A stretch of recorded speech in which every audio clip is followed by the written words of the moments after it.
A very good evening to you. I'm Lisa Lord, and my special guest is the noted Caribbean economist and advisor, Ms. Marla Dukharan. Ms. Dukharan, thank you so much for joining us on the program. Thanks for having me, Lisa. You're most welcome. Now, on today's program, we want to focus specifically on the European Union and the whole issue of blacklisting. We have a duty to educate the public as well. So if you could, let's start with the very basics. What is blacklisting? Well, in the first place, we have two blacklists that the EU produces. There is one blacklist that they produce that looks at countries that they believe do not adhere to good tax practices. So that's the tax blacklist. And then there's a second blacklist that they produce where they identify countries that they believe are at high risk for money laundering and financing terrorism. So that's the AML CFT blacklist. So it's two blacklists that they produce where they put countries that they believe are not compliant with international tax standards and international money laundering and combating the financing of terrorism standards. And they're one of the few institutions that do this kind of assessment. Now, what's important to note is that nobody has given the EU the authority to appoint themselves the authority on tax matters or on money laundering and financing terrorism matters.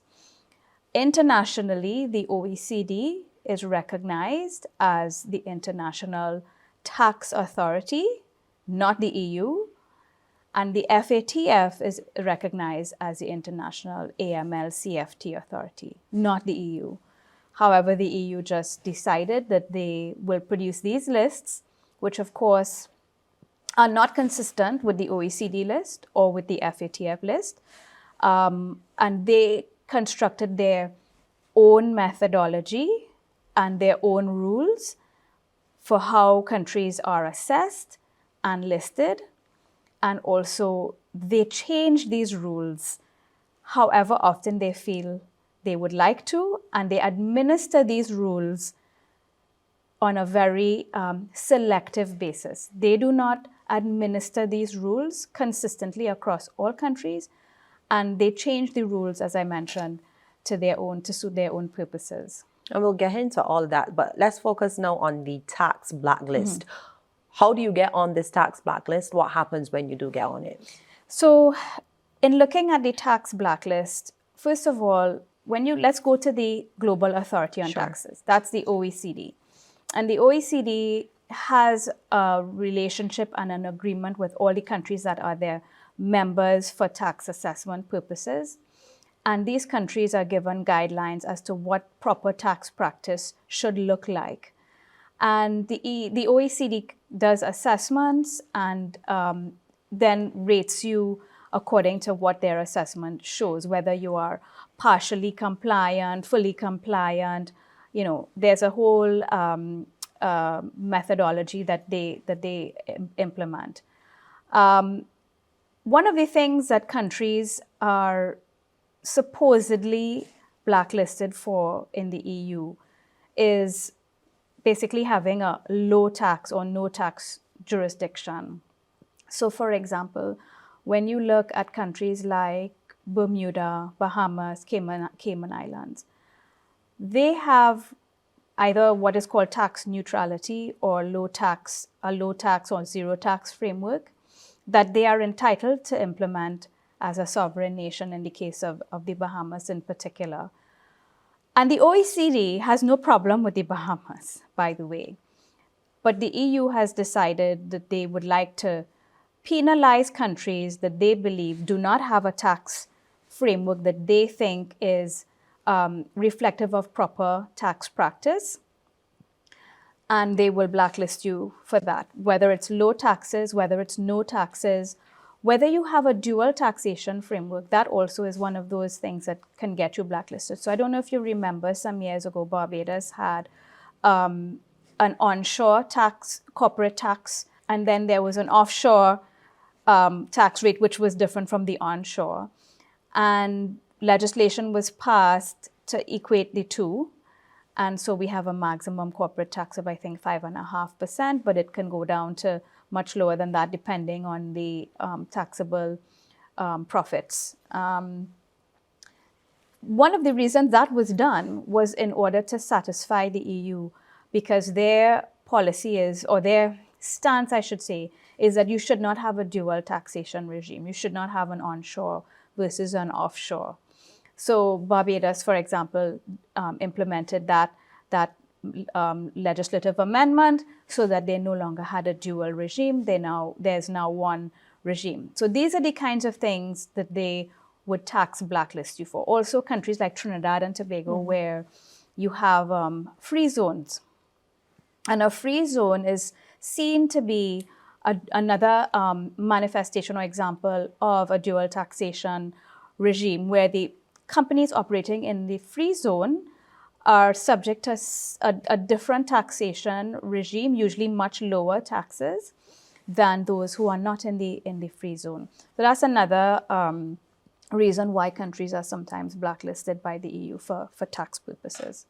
Let's look at the other blacklist, which is money laundering and terrorism financing. So again, the EU is not the authority on AML, CFT compliance. The FATF is. And the FATF looks at things like, have you passed money laundering legislation? Do you have an FIU, a financial intelligence unit? Do you have a system where banks operating in your financial system can report suspicious transactions, and then those suspicious transactions are flagged and investigated, and the FIU then gives information, a dossier to the DPP with the information on these suspicious customers or transactions, and then they're taken to prosecution. That kind of, that's a very, very basic description of what happens. The FATF wants to make sure that you have these kinds of systems and legislation and institutions in place. But the EU looks at what the FATF does, and they even go beyond that. And one of the things that strikes me as quite odd about the EU's methodology is, and there's a lot that I can tell you about why it's irregular in my view, but I'm just an economist, not a lawyer, is that once you appear on one blacklist, whichever blacklist, you're more likely to appear on the other. So that's the other thing. And it's well known that with the tax blacklist and the AML blacklist, they actually apply criteria that's much broader than the OECD and the FATF. And again, one of them is that if you're on one list, you're more likely to appear on the other list. They scrutinize you more closely. Ms. Dukharan, you explained that there are two blacklists. Barbados was actually on a blacklist about 2 years ago, and I know that we're now on a grey list for the OECD. What's the difference between the blacklist and the grey list? So Barbados is right now on the EU's blacklist for money laundering. But as far as I'm aware, Barbados is also on the OECD's grey list. And remember that OECD is tax, so not the same as the AML blacklist that it's on for the EU. And what a grey list really is, it's the OECD has basically issued a warning and said you are on this grey list because there are issues that you need to address, and if you don't address it, then you will get placed on the blacklist. But remember, the OECD's tax and the EU's blacklist that Barbados is on money laundering and combating the financing of terrorism. So those are two different matters. So it's not that if you're on the OECD's grey list, you will automatically be on a EU blacklist. But and the reverse is also true. But I must also add that if you are on an OECD or FATF grey list or blacklist, then you're more likely to be blacklisted by the EU. So not really a major improvement in that respect? No. Okay. Yeah. Now, let's talk about money laundering and terrorism financing. How prevalent is it, not only in Barbados, but across the region? You know what? Money laundering takes place in every single country on earth. Money laundering is the mechanism via which you take money that you have acquired through some criminal activity, whether it's yanking somebody's purse out of their shoulder and then you take that money and integrate it into the formal financial system, or whether it's massive syndicated drug deals. There's, a whole range, any criminal activity where you've acquired money and you integrate it into the formal financial system, that's called money laundering. And because crime takes place in pretty much every country on earth, you can imagine that some level of money laundering takes place in every country on earth, not just Barbados, not just in our region on the whole. But one of the things that's the most interesting about the approach that the EU has taken is that, yes, they choose to blacklist us because we probably don't have the best legislative frameworks. We probably don't have the best enforcement of the legislation where we do have proper legislation in place. But the thing is, the quantum of money that's laundered through countries like ours, first of all, our GDP is small, our financial sector is small. We have foreign exchange controls here in Barbados and in the Bahamas.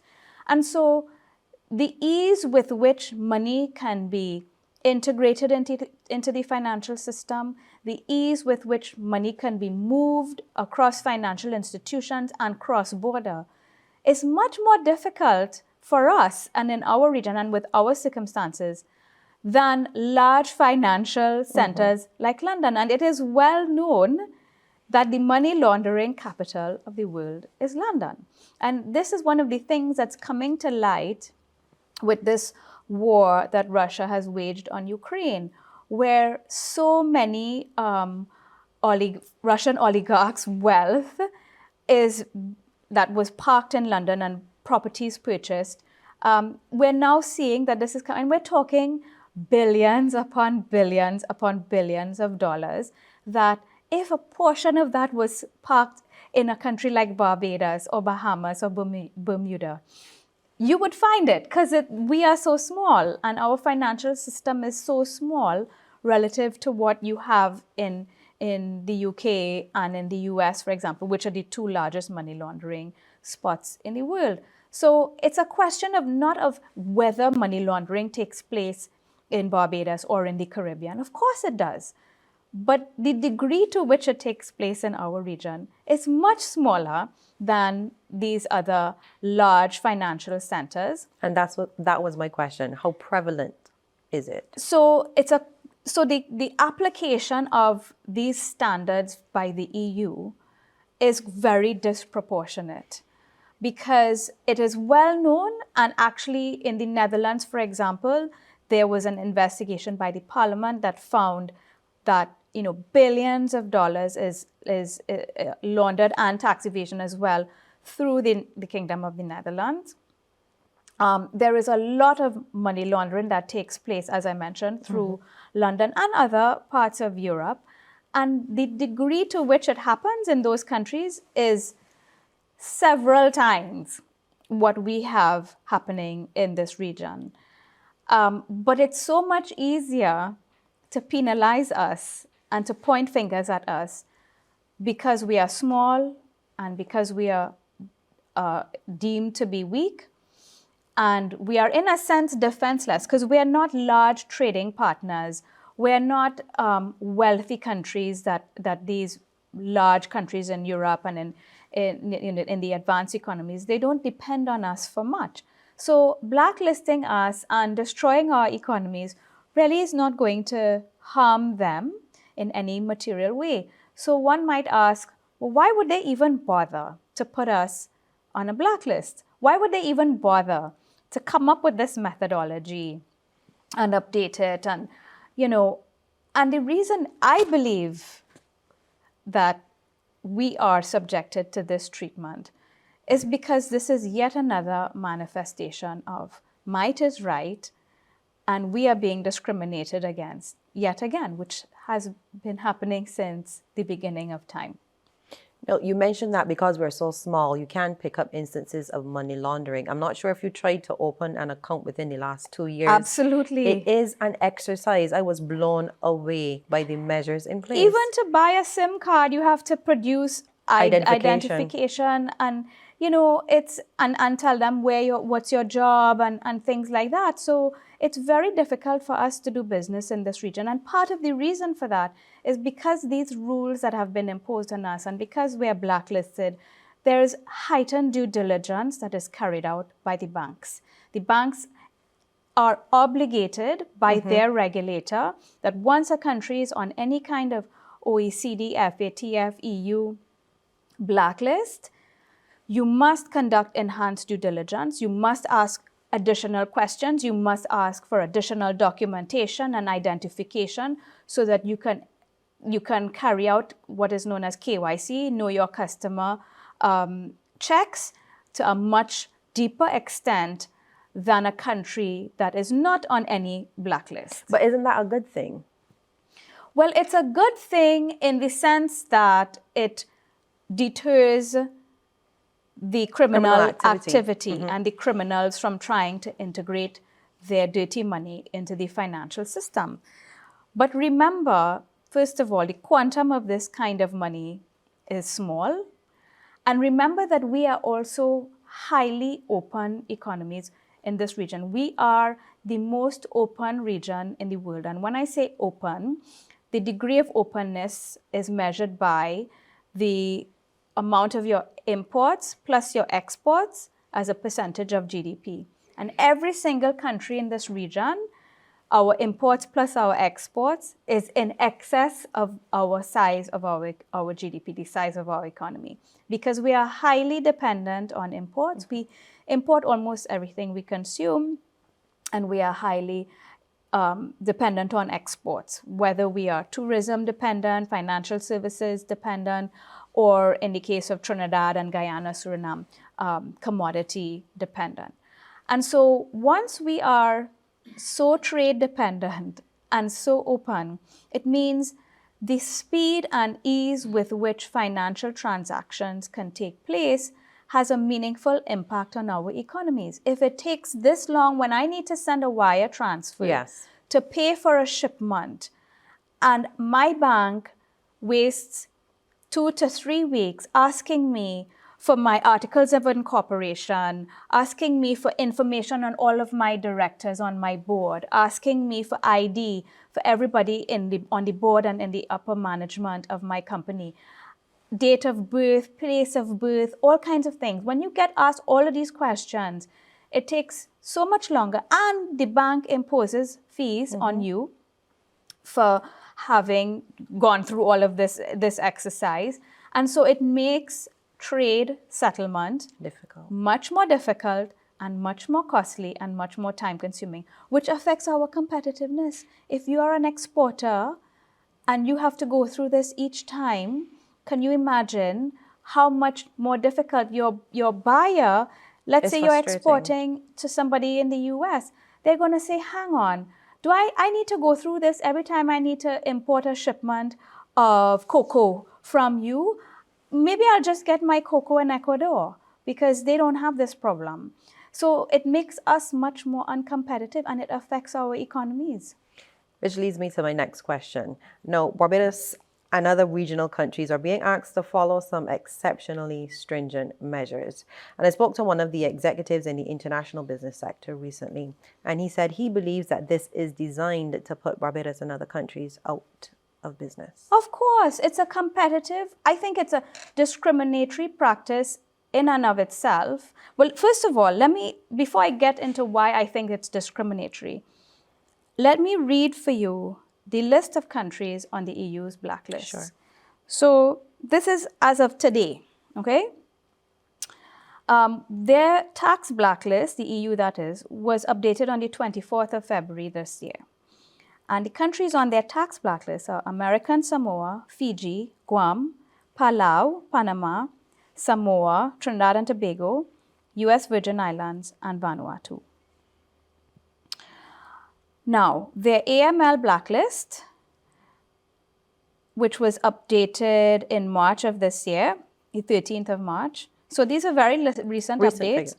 We have Afghanistan, Barbados, Burkina Faso, Cambodia, Cayman Islands, Democratic People's Republic of Korea, Haiti, Iran, Jamaica, Jordan, Mali, Morocco, Myanmar, Nicaragua, Pakistan, Panama, Philippines, Senegal, South Sudan, Syria, Trinidad and Tobago, Uganda, Vanuatu, Yemen, Zimbabwe.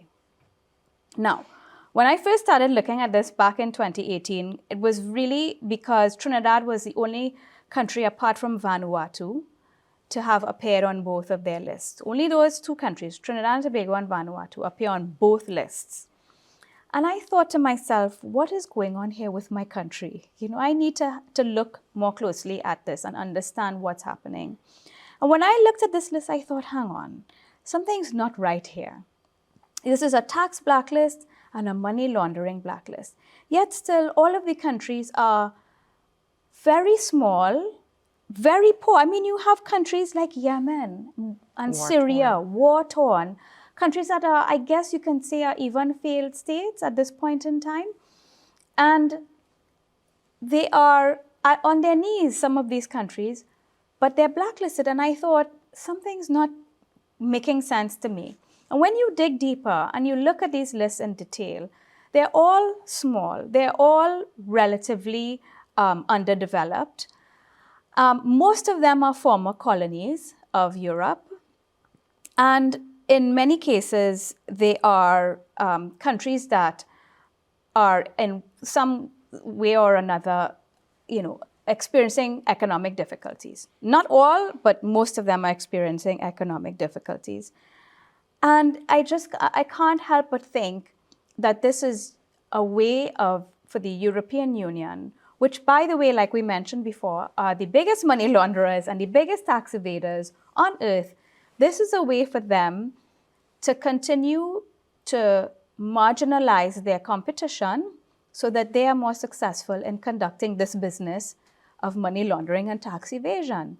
So yes, it is a competitive move that your other interviewer mentioned. It is a competitive move to eliminate the competition, but what you're doing is not competing on a fair basis. It's not a level playing field.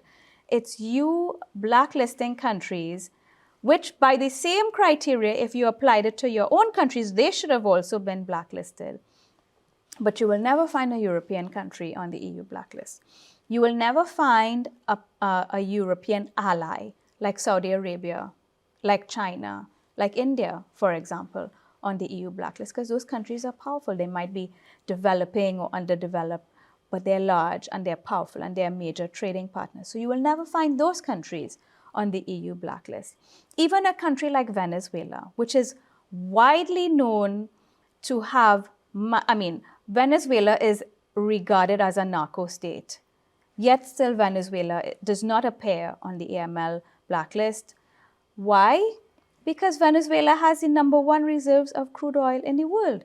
So it's discrimination to destroy nations and to destroy whatever competitive advantage they might have so that the EU can continue to do what it does in terms of tax evasion and money laundering and do it better than us, because by imposing these blacklists, like I mentioned, it makes it very difficult for us to do business. And there's no uniformity of standards. No, absolutely not. So the FATF has their set of rules, the OECD has their set of rules, and the EU came up with a methodology, which, by the way, I think is a joke, because in the first place, they came up with a methodology and says, okay, this is our methodology of how you assess countries. And then there's a committee that meets to apply this methodology. In the first place, they don't apply it to all the countries in the world, as I mentioned. They choose who they apply it to.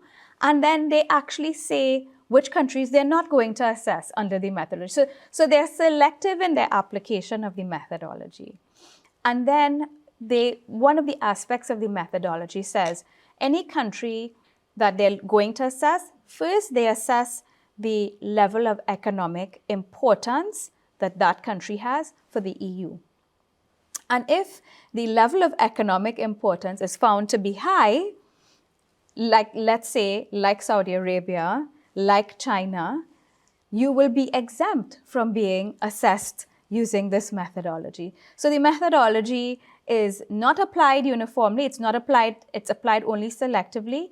And then when it is applied, there is a way for them in the methodology to use their discretion based on if they find that they cannot get adequate data. Like, let's say they go to Syria, for example, and ask the Syrian government, can you provide us with all of this information? And the Syrian government, or in this case, even like, let's say, the Ukrainian government, and says, well, right now I'm kind of in the middle of something. I can't give you this information.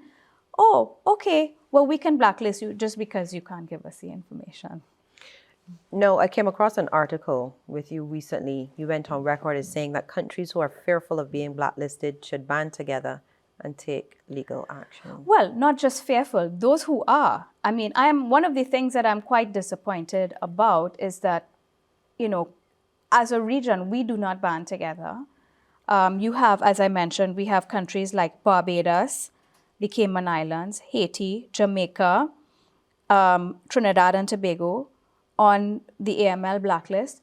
Why haven't we, or CARICOM, come together and as a region and as a collective, so that not any one country can be identified, why haven't we come together as a collective and pushed back and said, this is unfair? How can you apply these standards to us and you don't apply it to your own, or you don't apply it to your major trading partners? It's unfair. And we haven't done that. So we haven't even exercised the basic rights and methods of recourse available to us. And that's a failing on our part. But some might ask, does it make sense for 5 or 6 countries from the region to stand up against the EU? Well, we don't have to be 5 or 6 countries. As small island developing states, as I mentioned to you, you have countries like American Samoa, Fiji, Guam, Samoa, U.S. Virgin Islands. Why don't all these small island developing states, and there is a SIDS, a cooperative SIDS unit, and we cooperated as it relates to climate action. Why don't SIDS get together as it relates to blacklisting as well? Because most of these SIDS are on this list. And as small island developing states, we're appealing globally for assistance and for recognition of the enhanced risks that we face from climate disasters. Why can't we also come together and say, we are facing risks based on blacklisting that's unfair to us? Simply put, can regional countries survive these constantly changing tax rules? Well, that's a difficult question to ask, because you're saying, can we survive? The thing is, the floor doesn't open up and swallow us, right? We will continue to carry on. The question is, to what extent does this affect our socioeconomic well-being?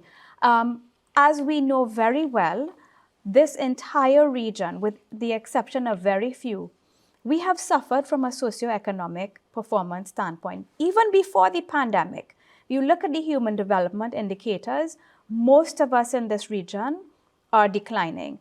Part of the reason for that is because 1 to 2% of GDP is lost every year to climate disasters. And I'm not just talking about hurricanes here. Sometimes just 2 or 3 days of rain and you have massive flooding. So every year we're constantly struggling. Look at what we went through last year in Barbados with the ashfall and with Hurricane Elsa. So every year we have these struggles that we're dealing with. Then we have, the pandemic and other global phenomena like the global inflationary environment that we're in now. So we are struggling already as it is to cope with global phenomenon, right? Climate, economic, and pandemic related. Every country on earth is trying to deal with this. But on top of that, we then have this additional pressure. And it really is obscene that this is allowed to continue. I believe that as small island developing states, as small countries, we should come together and say, listen, even on the basis of mercy, if nothing else, could you get your foot off our necks, right? And then just on the basis of fairness as well, how could you assess us against this methodology and not assess your own and your own allies? And these are the kinds of valid arguments I think we should be putting forward as a collective to say we are at risk here of continued socioeconomic decline, increases in poverty, increases in child hunger and malnutrition. And what happens when you marginalize countries? over time, what happens? When you look at how the US has marginalized Cuba for over 50 years, what happens is these countries become pariah states. And they gravitate to others. They gravitate, look at what's happening in Venezuela. You impose sanctions and they form an alliance with Iran. They come together, and in strength, in numbers, you have greater strength. And so all you do when you marginalize states is you force their leaders to find others who are going through a similar problem, and they band together. And then also you have people migrating out of these countries because their economies can't support their own livelihoods. And so they migrate and come to your countries. So for many reasons, the advanced economies need to address these problems. They see it as these are far away, far-flung countries. They don't need to worry about us. But as Bob Marley says, when the rain falls, it doesn't fall on one man's house. At some point, that's going to come in your backyard. And as I mentioned, via these pariahs banding together and pushing back, and also via the migrants coming to your shores. In your opening statements, you did, however, say quite frankly that we also have some challenges in terms of our legislative framework, which is weak. Well, and not in all cases. There are some countries that have very robust legislative frameworks in this region, and every time the EU says to them, or the OECD or the FATF, you need to fix this or you need to fix that, there are countries that are constantly amending their legislation to keep up with the demands. So not every country. Let's look at Barbados. I believe Barbados is one of those that is the most compliant from what I have observed. I know in my country, in Trinidad and Tobago, there are improvements that can and should be made, as well as other countries. But Barbados, the Cayman Islands, Bermuda, and Bahamas, which are the ones that are constantly under review for this kind of action, because they want to make sure that their financial services sector is competitive and is robust and functioning properly, they make sure that the legislation is where it needs to be. Okay, Ms. Dukharan, we still have a lot more to talk about. Stay with us. You're watching One on One. I am Lloyd Gollum, artificial inseminator attached to the Pig Improvement Program in the Ministry of Agriculture. There is a deadly disease lurking on our doorstep. The African swine fever, the ASF, has been detected in the Dominican Republic. This disease is deadly. If that disease strikes, all your pigs can die. For those farmers who usually utilize the traveling boar, both the farmer who receives the traveling boar service and the farmer who operates the traveling boar service must keep their premises clean, disinfect regularly, bathe that animal, keep that boar in a separate pen, if possible downwind from the rest of the herd. When operating the service, take along with you a basin, your brush, and your soap so that you can disinfect before and after. There is a safer alternative. The Pig Improvement Program offers insemination to the general public. And you can get more information about this by simply calling the Ministry of Agriculture 535-5958, 5957, or 5956. When feeding or dealing with your animals, have a set of clothes that is worn only for that purpose. If you're going from your farm to somewhere else, remove those clothes and wash them regularly.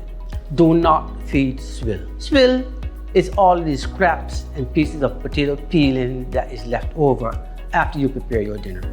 If that swill contains an infected meat, it can bring that disease onto your farm. We have to be very careful. For this disease, there is no cure, there is no vaccine, there is no treatment.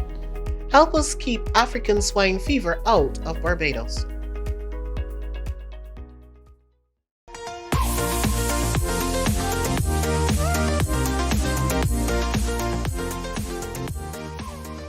And welcome back. Ms. Dukharan, during the first half, we concentrated a lot on blacklisting, but I could not have you here and not talk about the Barbados economy.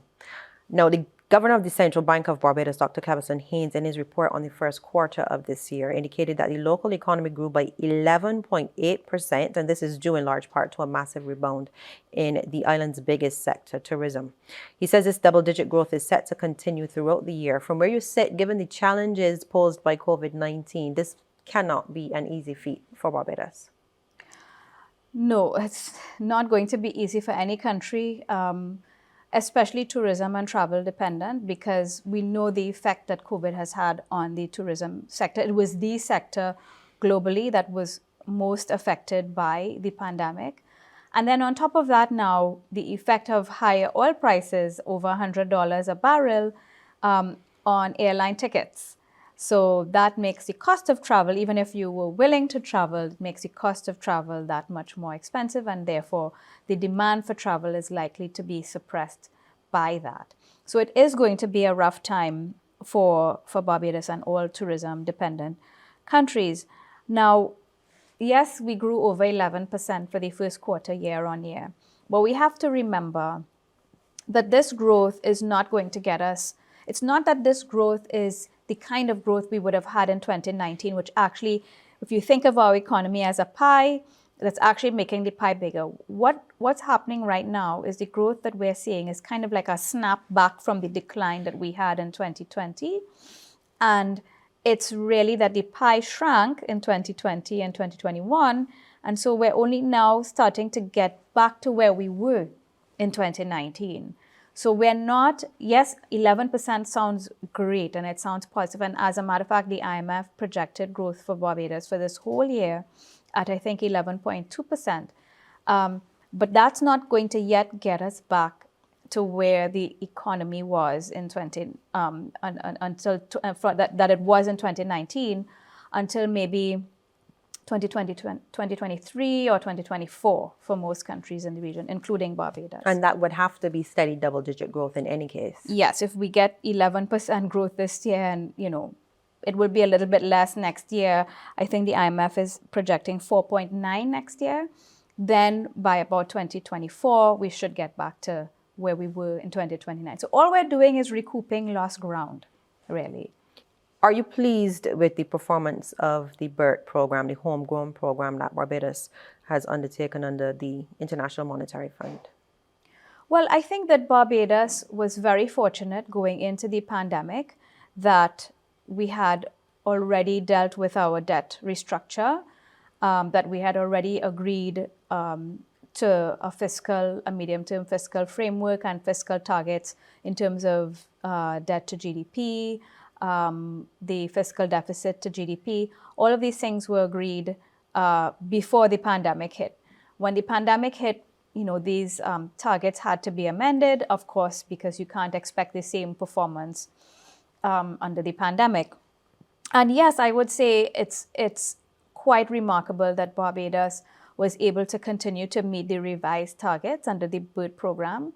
And when you look at many of the small countries, tourism-dependent countries, not just in the region, but globally, I think Barbados was able to maintain a level of stability and certainly social stability compared to many countries globally during the pandemic and after. But there's still a fear whenever people hear about the International Monetary Fund. Well, in the first place, it's so funny the way that people behave when they hear the IMF is because politicians have demonized the IMF over time. Yes, the IMF of the 1980s made mistakes in my country, made mistakes in Jamaica, and many countries.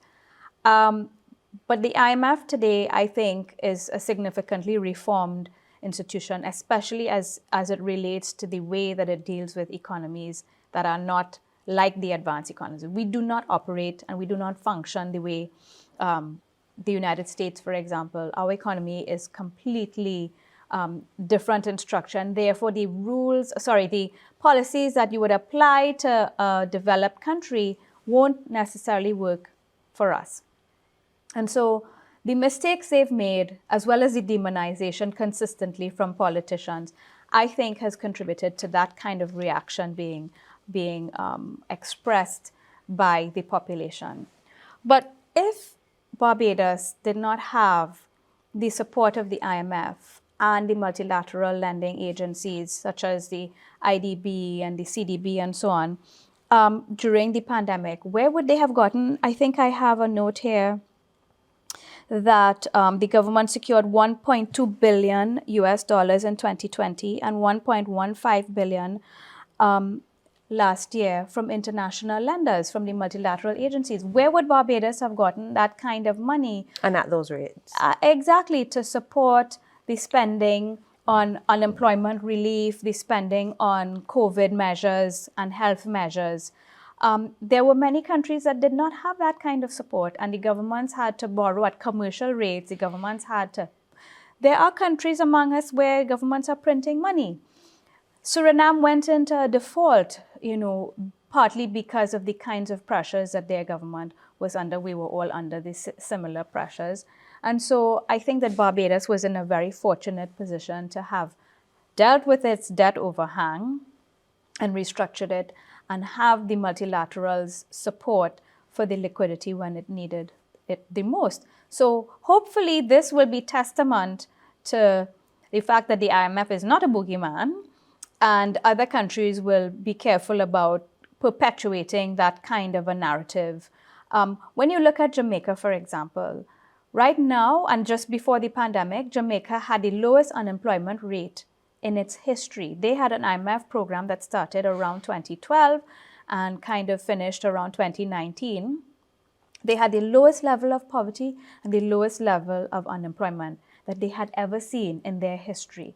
Again, that is testament to how the IMF coming in, giving you liquidity support, but also giving you policy support, technical support as to how to adjust your policy making and how to make things work better so that you don't end up having the same problem that they had to come and rescue you from, in a sense. So when I hear people say these things, I would like them to remember the examples of Jamaica and Grenada. Grenada had an IMF program as well, and Grenada is a very stable country. And of course, Barbados is the newest example. But of course, you're borrowing money, therefore you're incurring debt. And that's another problem for many people, the amount of debt that Barbados and other regional countries have incurred. Oh, and the debt level is very high in many countries and is rising. But at the same time, when you have a crisis like we've just faced in the last 2 to 3 years, what else are you going to do?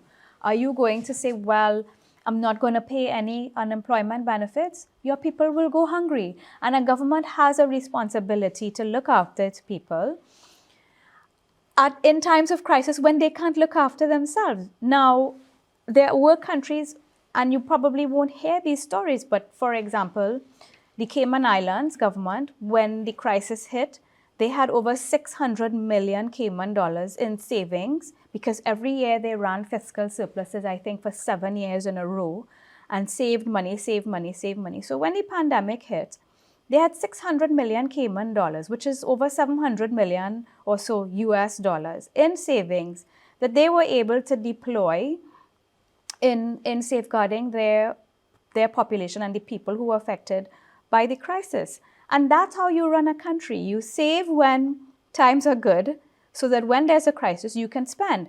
They were lucky that they didn't have to borrow. But make no mistake, every country had to find money to support its population and to conduct the kind of health services that were unprecedented for most countries globally.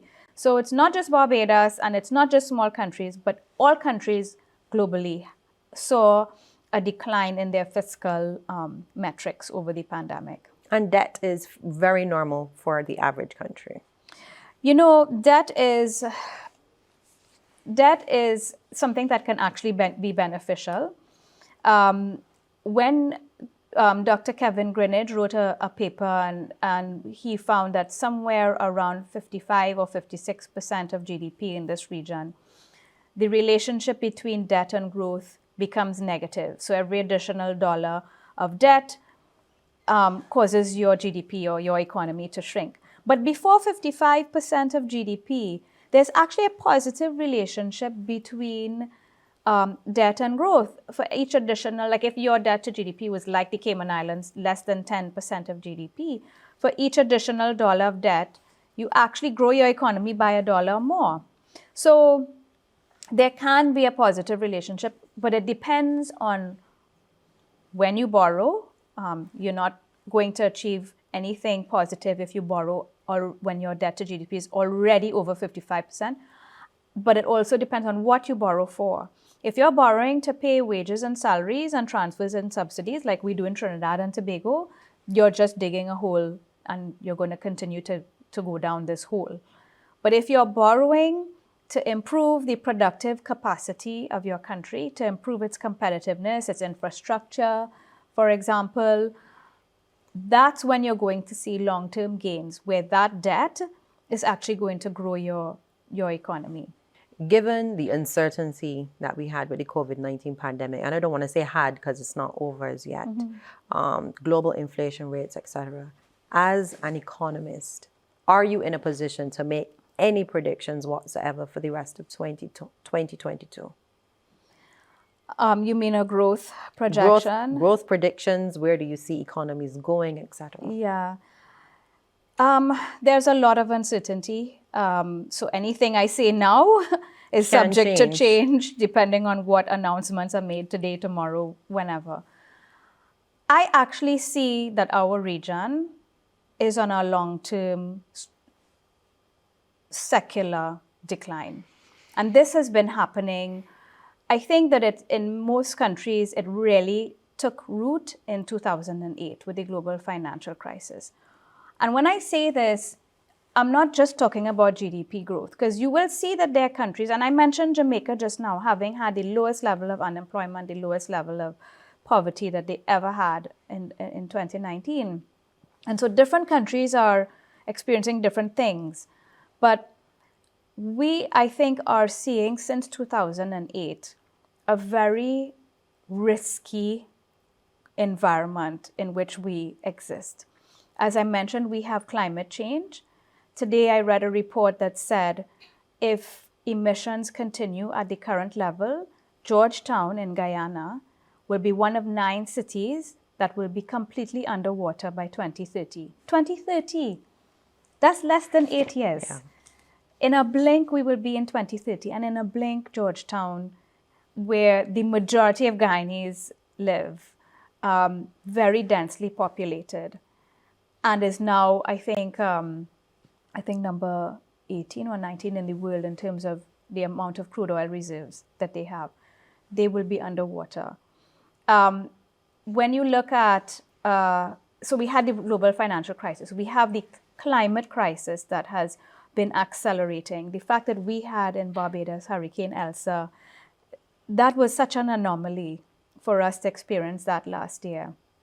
And the IMF found that when an average hurricane hits, so average meaning somewhere around category 3, they can see in the data, they can see the effects on the economy for at least 20 years.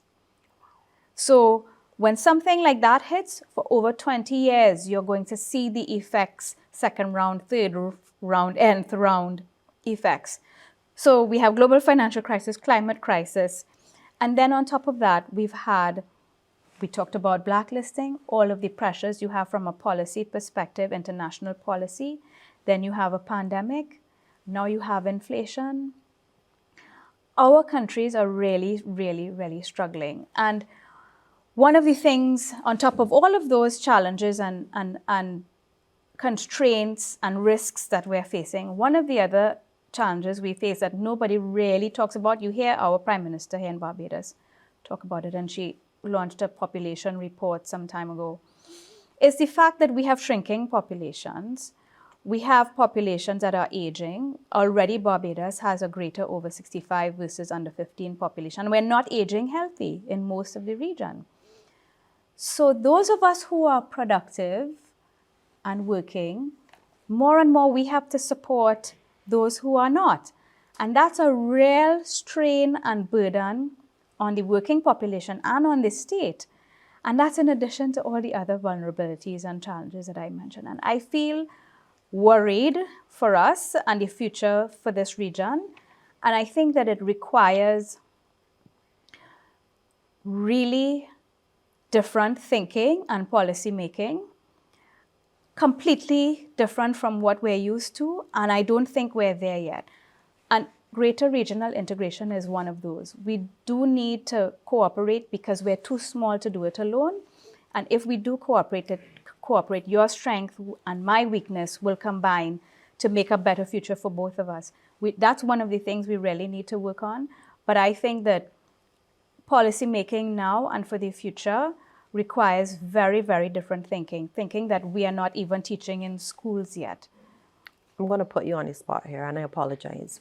But based on that policy making and looking at our population rate being in decline, recently I spoke to the head of the Family Planning Association, and he said simply, as we all know, and our Prime Minister has spoken about it, people are not having children. Families are not having children simply because they cannot afford it.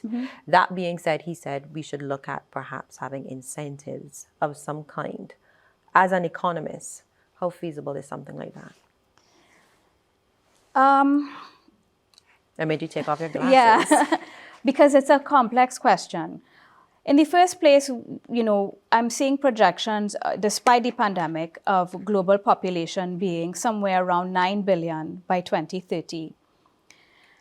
And if we're looking at around 9 billion, if not 2030, just a few years after, because this, I think, was a projection before the pandemic, we're going to need 2 or 3 Earths to sustain life as we know it now on Earth. That's not going to happen. We're not going to find 2 or 3 more Earths.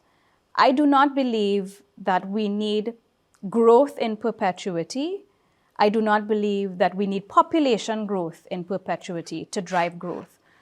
What I think we need is to distribute the pie more evenly. In the last 20 years, we have seen an explosion of inequality. Right now, there is the highest level of inequality humankind has ever seen. You have a handful of billionaires that own 50% of the resource, of the wealth on Earth. And the rest of us own the next 50, the bottom 50%. So it's not that we don't have the resources. It's not that we need 2 or 3 Earths. We have enough right now. We need to distribute it more evenly. The question about incentivizing families, women to have children, I have a real challenge with that. First of all, we don't have the fiscal space. We don't have enough resources on the planet. And also, as it relates to child rearing, we know that women perform 2 to 3 times unpaid care work in the home compared to men. Even in Sweden, which is seen to have the most progressive parental leave and parental benefits, they give 450 days, I think it is, to both parents combined. And you want to guess what proportion of that is taken up by the fathers? 30%. So even when fathers are paid to stay home and look after their kids for the first 450 days of their life, they take up only 30% of the allotment, 70% the moms take up. And I see this as a problem because I believe that women are the most underutilized resource on Earth. Not just in this region. We are more educated than men in this region and where we live longer. But we are underrepresented in the labor force and we're underpaid compared to men. So in other words, if we were able to participate in the labor force, the same as men, and if we were able to be paid the same pay for the same work as men, we would automatically have GDP growth that we need to recover from some of the challenges that we discussed earlier. So my challenge with incentivizing women to have more children, is that what you're also doing is you're making sure that we stay where we are now, underrepresented in the labor force and underpaid. I think the solution is using fiscal policy, tax policy to deal with the inequality that we're facing. Because if you address inequality, each country individually, you will achieve growth. Because the capital that's locked up, that isn't being used, that isn't being deployed, if you were to distribute that capital more evenly and more people had access to borrowing and access to capital, you will achieve growth. So I do not think that population growth in and of itself is the answer, and I don't believe it should be incentivized. Well, I thank you for all of your answers, Ms. Dukharan. It really was a pleasure speaking to you. Thank you, Lisa. Thanks for having me. You're most welcome. That was noted Caribbean economist and advisor, Ms. Marla Dukharan. I'm Lisa Lord. Thank you so much for watching One on One. Do have yourself a wonderful evening.